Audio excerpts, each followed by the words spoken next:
Success classes के YouTube channel पर आपका आज पुनः स्वागत है। मैं गोविंद चेतीवाल वही बायोलॉजी की क्लास लेकर के आया हूँ। कल जो लास्ट क्लास थी उस लास्ट क्लास में हम लोगों ने जो चर्चा की थी वो चर्चा की थी ये कह सकते हैं अंतःस्रावी ग्रंथियों पर। अंतःस्रावी ग्रंथियों पर आपको अच्छे से पता है कि कल की क्लास को थोड़ा सा रिपीटेशन कर देता हूँ मैं। अंतःस्रावी ग्रंथियों का अध्ययन विज्ञान की जिस शाखा में किया था वो कहलाती है आपकी एंडोक्राइनोलॉजी, और इस एंडोक्राइनोलॉजी का जो जनक बताया गया था वो बताया गया था एडिसन को। और ये भी आपको अच्छे से पता है कि मानव शरीर में विद्यमान जो ग्रंथियां हैं उन ग्रंथियों को हम लोगों ने बांट लिया था 3 भागों में, जिसमें सबसे पहले थी आपकी बहिस्रावी ग्रंथि, उसके पश्चात थी अंतःस्रावी और तीसरी थी आपकी मिश्रित ग्रंथि। हमारा जो टॉपिक था वो था अंतःस्रावी ग्रंथियां। और इसके बारे में जब हम लोग डिस्कस कर रहे थे तो एक बात निकल के आई थी कि वे ग्रंथियां जिनके द्वारा स्रावित होने वाला रस विशेष प्रकार की नलिकाओं के माध्यम से न प्रवाहित होकर के, ये कह सकते हैं रक्त के माध्यम से प्रवाहित होकर के, और लक्ष्य अंग तक क्या करता है साहब, पहुंचता है। इन्हें क्या कहते हैं हम लोग, अंतःस्रावी ग्रंथियां। और इन अंतःस्रावी ग्रंथियों को यदि हम लोग ऊपर से नीचे की ओर लेकर के चले, यानी कि मानव शरीर में इनकी स्थिति के आधार पर ऊपर से नीचे की ओर चलते हैं, तो जिस अंतःस्रावी ग्रंथि के ऊपर मैं सबसे पहले चर्चा कर रहा हूं वो अंतःस्रावी ग्रंथि है आपकी पीयूष ग्रंथि। इस पीयूष ग्रंथि के बारे में जो तथ्य सामने आते हैं वो क्या क्या आते हैं, या बार बार जिस क्वेश्चन को रिपीट किया जाता है या जिसके ऊपर चर्चा की जाती है वो क्या है, पीयूष ग्रंथि। इसी पीयूष ग्रंथि का उपनाम है मास्टर ग्रंथि।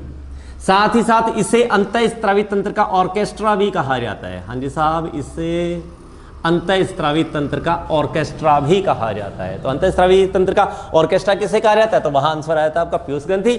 मानव शरीर की वह ग्रंथि जिसे मास्टर ग्रंथि की संज्ञा दी गई, तो वहां पर आंसर क्या रहता है आपका, पीयूष ग्रंथि आ जाती है। इस पीयूष ग्रंथि द्वारा एक हार्मोन स्रावित होता है और उस हार्मोन का नाम है पिट्यूटेराइन हार्मोन। और ये जो पिट्यूटेराइन हार्मोन है ये मानव शरीर में, ये कह सकते हैं कि जो बेसिक मेटाबॉलिक रेट है जिसे हम लोग जैव उपापचयी क्रियाएं हैं, उन जैव उपापचयी क्रियाओं की दर का नियमन करता है। और इनका नियमन करता है। तो यदि इस हार्मोन की हमारे शरीर में अधिकता हो जाए तो हमारा शरीर हो जाता है दानवाकार। और वहीं ये कह सकते हैं कि यदि इस पिट्यूटेराइन हार्मोन की हमारे शरीर में कमी हो जाए तो यहां तो हो गई अधिकता, और अधिकता होने की शरीर स्थिति में ये कह सकते हैं कि मानव शरीर की लंबाई में वृद्धि होगी और प्राणी शरीर हो जाएगा दानवाकार। और यदि इसकी मात्रा हमारे बॉडी में कम हो जाए तो सीधी सी बात है कि हम लोग बौने रह जाते हैं। तो बौनापन, 2 स्थितियां बनेंगी, एक तो दानवाकार और दूसरी कौन सी होगी आपकी, बौनापन। इस पिट्यूटेराइन हार्मोन को हम लोग जीएच हार्मोन के नाम से जानते हैं। जीएच का मतलब है G for growth, H for hormone, तो इसे जीएच हार्मोन के नाम से भी जाना जाता है। साथ ही साथ कल मैंने जब चर्चा की थी तो यह बताया गया था ये जो ग्रंथि है ये द्विपालित ग्रंथि है, जिसमें एक जो पाली है इस पाली को तो कहते हैं हम लोग एडिनोहाइपोफाइसिस, और जो दूसरी पाली है इस पाली को कहा जाता है न्यूरोहाइपोफाइसिस। अभी थोड़ी देर पहले हम लोगों ने इस पीयूष ग्रंथि को नाम दिया था मास्टर ग्रंथि क्यों, क्योंकि ये अन्य ग्रंथियों के स्त्राव पर क्या करती है, नियंत्रण करती है। और उस दृष्टि से ये कहा जा सकता है कि इसकी एडिनोहाइपोफाइसिस और न्यूरोहाइपोफाइसिस द्वारा कुछ विशेष प्रकार के और हार्मोन स्रावित होते हैं, जैसे TSH, ACTH, FSH, LH। ये कुछ हार्मोन हैं जो इसी पीयूष ग्रंथि द्वारा स्रावित होते हैं। T for thyroid, S for stimulating, H for hormone, यानी कि थायराइड स्टिमुलेटिंग हार्मोन, जिसका संबंध थायराइड ग्रंथि से होगा। ACTH एडिनोकॉर्टिकॉइड हार्मोन, इसका संबंध आपके अधिवृक्क ग्रंथि से होगा। FSH फॉलिकल स्टिमुलेटिंग हार्मोन, जिसका संबंध ये कह सकते हैं कि अंडाशय से संबंधित है। साथ साथ आ जाता है आपका LH ल्यूटिलाइजिंग हार्मोन, जो ये कह सकते हैं शुक्राणु निर्माण की क्रिया में क्या लेगा, भाग लेगा। ठीक है, तो ये कह सकते हैं कि पीयूष ग्रंथि द्वारा अन्य स्रावित होने वाले जो हार्मोन है वो ये सब आ जाते हैं। इसी पीयूष ग्रंथि, ये जो पीयूष ग्रंथि ये स्थित होती है मस्तिष्क में।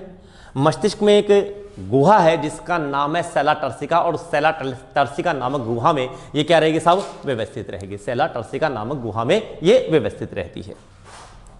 ठीक है, इस पीयूष ग्रंथि से अगर आगे चलें तो सीधी सी थ्योरी है, इसी मस्तिष्क में एक और ग्रंथि पाई जाती है जिसको कहते हैं हम लोग पीनियल काय। पीनियल काय।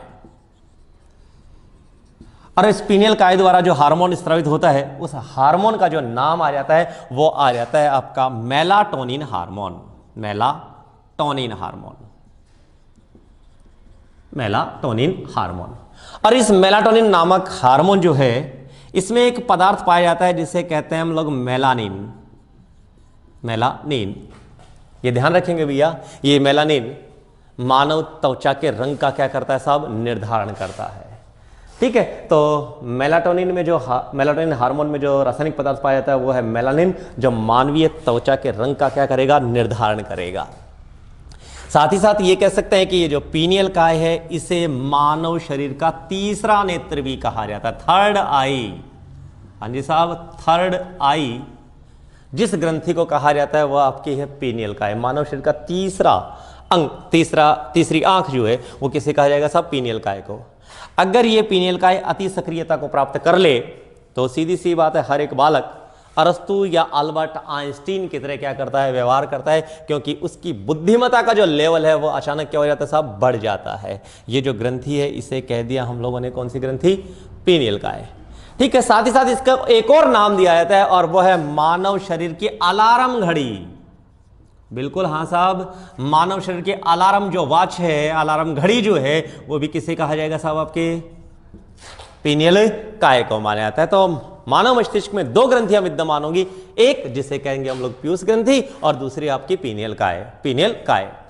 अगर मैं और आगे चलूं तो यह आपको अच्छे से पता है कि हमारे गले में, मस्तिष्क से नीचे की ओर आए तो हमारे गले में एक और ग्रंथि पाई जाती है और उस ग्रंथि का नाम है थायराइड ग्रंथि। हाँ जी साहब, कौन सी ग्रंथि होगी, थायराइड ग्रंथि होगी। थायराइड ग्रंथि। इस थायराइड ग्रंथि के ऊपर अगर चर्चा की जाए तो इसकी जो आकृति है वो अंग्रेजी वर्णमाला के H अक्षर के समान होती है, जबकि यदि किसी सजीव से इसकी तुलना की जाए तो यह कहा जा सकता है कि थायराइड ग्रंथि की जो आकृति है वो तितली के नुमा होती है, यानी कि तितली नुमा होगी ये। इसके बारे में एक और तथ्य सामने आता है कि मानव शरीर की सबसे बड़ी अंतःस्रावी जो ग्रंथि है वो भी कौन सी आपकी, थायराइड ग्रंथि है। थायराइड ग्रंथि। तो मानव शरीर की सबसे बड़ी जो ग्रंथि आ जाती है वो भी कौन सी आ जाएगी, आपकी थायराइड ग्रंथि। सबसे बड़ी अंतःस्रावी ग्रंथि अगर पूछा जाए तो थायराइड ग्रंथि, और यदि पूछा जाए कि मानव शरीर की सबसे बड़ी ग्रंथि, तो मानव शरीर की सबसे बड़ी जो ग्रंथि होगी, सबसे बड़ी अंत ग्रंथि जो होगी वो तो थायराइड अंतःस्रावी। तो और अगर ग्रंथि पूछा जाए तो आ जाती है आपका यकृत। यहां ध्यान रखें कि अगर क्वेश्चन पुटअप किया गया कि मानव शरीर की सबसे बड़ी ग्रंथि तो आंसर आता है यकृत। अगर क्वेश्चन पुटअप किया जाता है कि मानव शरीर की सबसे बड़ी अंतःस्रावी ग्रंथि तो आंसर आता है हमारा थायराइड ग्रंथि। आकृति बता दी मैंने, H आकार, गले में स्थित होगी, गले में स्थित होगी, और इसके द्वारा जो हार्मोन स्रावित होता है उस हार्मोन का नाम है thyroxine hormone. Thyroxine hormone, thyroxine hormone. ठीक है, तो ये कह सकते हैं कि थायराइड ग्रंथि द्वारा स्रावित होने वाला जो हार्मोन है वो है थायरॉक्सिन हार्मोन, जो ये कह सकते हैं कि हमारी BMR का नियमन करता है। BMR का नियमन करता है।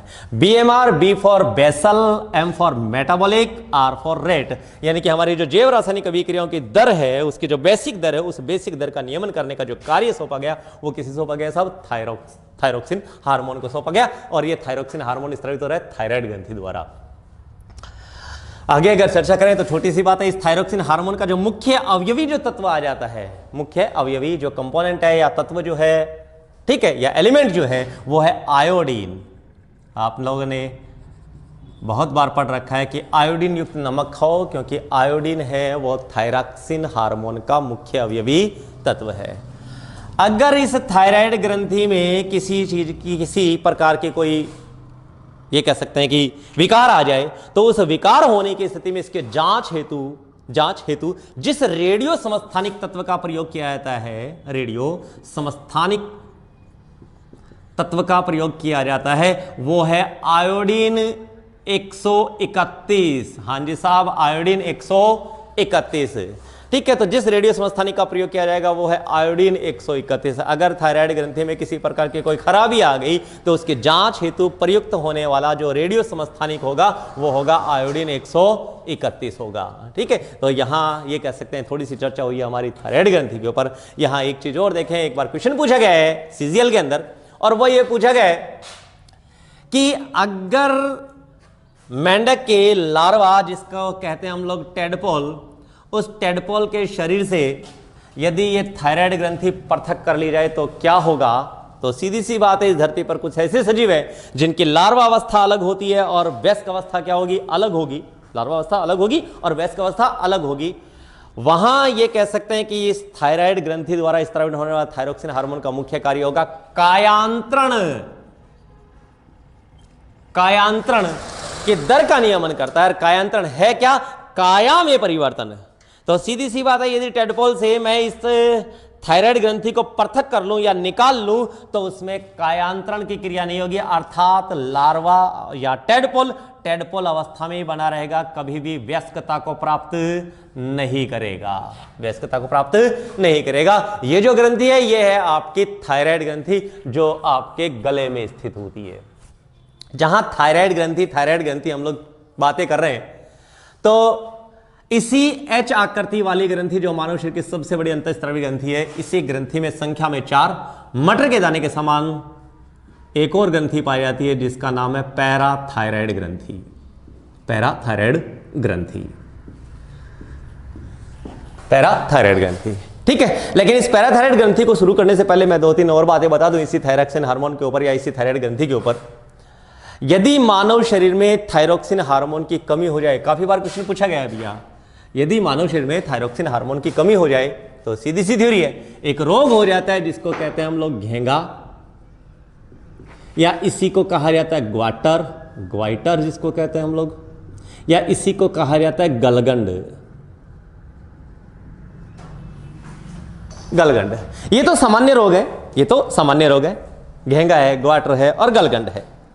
ठीक है, अगर आगे डिस्कस करें तो छोटी सी बात है, यदि किसी गर्भवती स्त्री में इस थायरोक्सिन हार्मोन की कमी हो जाए या आयोडीन तत्व की कमी हो जाए तो होने वाली संतान जो है वो जड़ वामनता रोग से ग्रसित होती है।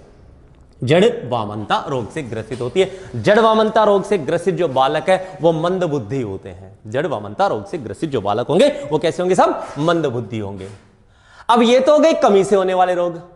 अगर इसकी कमी की बजाय इसकी अधिकता हो जाए तो क्या होगा, तो सीधी सी बात है, बेसिक मेटाबॉलिक रेट बढ़ जाएगी, और बेसल मेटाबॉलिक रेट जब बढ़ जाएगी तो सीधी सी बात है दोनों आंखें बाहर की ओर निकल आती है, ये वाला भाग अंदर की ओर चला जाता है, और ऐसी स्थिति को कहते हैं नेत्रोन संधि रोग।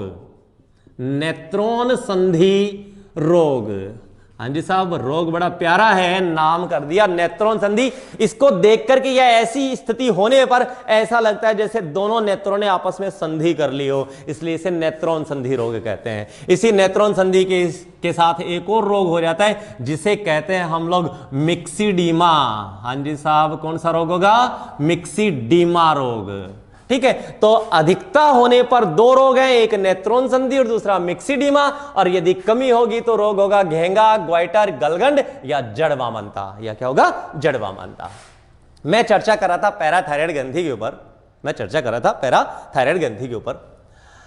पैराथायराइड ग्रंथि जिसके बारे में बताया कि थायराइड ग्रंथि में धसी रहेगी, संख्या में 4 होगी, मटर के दाने के समान है। तो छोटी सी बात है, ये मान लें कि ये हमारी थायराइड ग्रंथि है, और थायराइड ग्रंथि की ये जो स्थिति होगी, ठीक है, दोनों एच के जो डंडे हैं उनके ऊपर जो मटर के दाने के समान ग्रंथियां पाई जाती है, उन ग्रंथियों को कहते हैं पैराथायराइड ग्रंथि। और इस पैराथायराइड ग्रंथि द्वारा स्त्रावित होने वाला जो हार्मोन होगा वो होगा पैराथार्मोन। इस पैराथार्मोन का एक ही कार्य है और वो है रक्त में कैल्शियम की मात्रा का नियमन करना, कैल्शियम की मात्रा का नियमन करना, मात्रा का नियमन। हाँ जी साहब, कैल्शियम की मात्रा का नियमन करने का जो कार्य सौंपा गया है वो पैराथार्मोन को सौंपा गया है। और ये जो हार्मोन स्त्रावित हो रहा है ये पैराथायराइड ग्रंथि द्वारा स्त्रावित हो रहा है, पैराथायराइड ग्रंथि द्वारा स्त्रावित हो रहा है। देखो बार बार आपके समक्ष ये कह सकते हैं कि सक्सेस क्लासेस की ओर से और क्लासेस प्रोवाइड की जा रही है। अगर आपको क्लासेस अच्छी लग रही हो तो एक लाइक ज़रूर बनता है। प्लीज़ चैनल को सब्सक्राइब करें और जो आपके मित्र हैं या जो आपके दोस्त हैं या आपके फ्रेंड सर्किल में हैं उनको भी इस चैनल को देखने के लिए प्रेरित करें। ठीक है, wish you all the best, thank you.